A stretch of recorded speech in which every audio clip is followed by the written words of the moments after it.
Hello, everyone. Welcome to another episode of Erin's Book Club. I have a book review to do today, and this one's actually kind of special.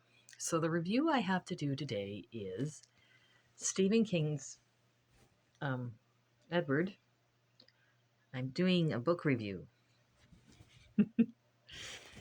Anyway, the book review I have to do today is Stephen King's Carrie. And there's actually a very exciting reason why I finally picked this one up to read.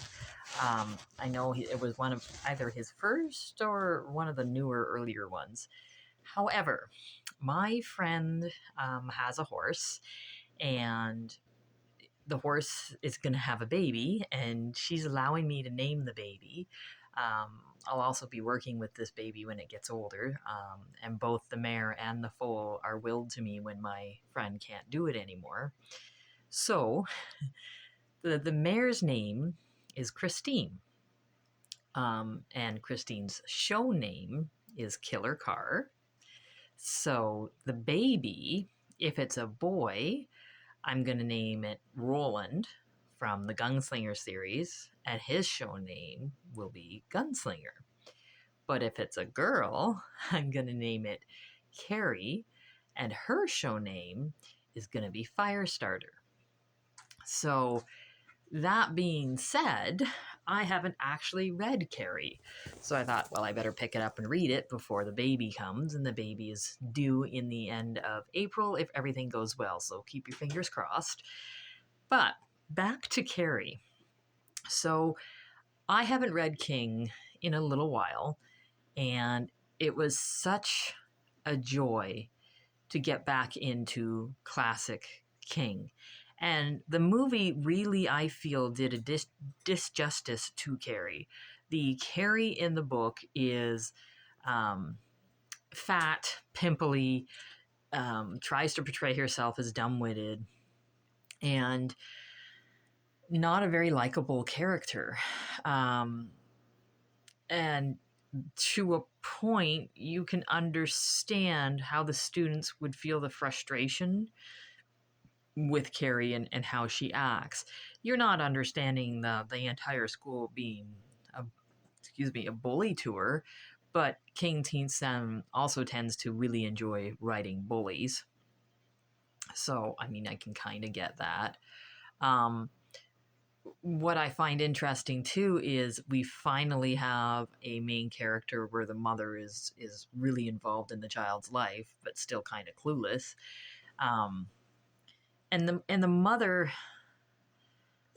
is written really well too, because it would be really easy to just write her off as some kind of fanatical Christian person who's lost her mind, which in the end is what she is. But you feel the sympathy for the insanity of it, like a mother who is obviously delusional, but can't seem to fix it, and can't seem to keep control of her faculties, and then at the same time try to raise a daughter that she's downright terrified of. And the Carrie character, so well written, because there's times where you really feel sorry for her with everything that she's had to go through, but then at times you also you hate her, because the character, like Carrie, knows what it's like to be, mentally tortured and bullied, and the first chance she gets when she gets any kind of taste of power is, belittle and kind of go for revenge. Maybe belittle is not the right word, but go for revenge. And at the same time, King does such a good job of writing a character that's a teenager and not fully developed mentally and doesn't know how to express their emotions. Like, it just a fascinating character study on moral obligations of the self-psyche.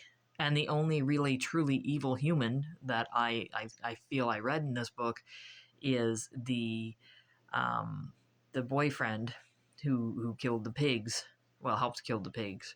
And was dating the snobby girl that wanted to get back, like the Chris girl. He did not have any redeeming qualities. He was flat out power hungry, evil man. But even the Chris girl who played the villain, and who thought of this plan and was way out of line, you kind of feel a bit of sympathy there with what happened with her. I, and a lot of her problem too was she was raised by an enabling, powerful father who let her get away with everything. Just it was just a really good book, a really good read. Reminded me again of why I love Stephen King as much as I do. But if you guys haven't read Carrie yet, it's a really good Stephen King book to start with because it's not intimidating. It's very, very short by his standards and really nice, quick read. So thank you very much, guys, and I will let you know when I have another book read.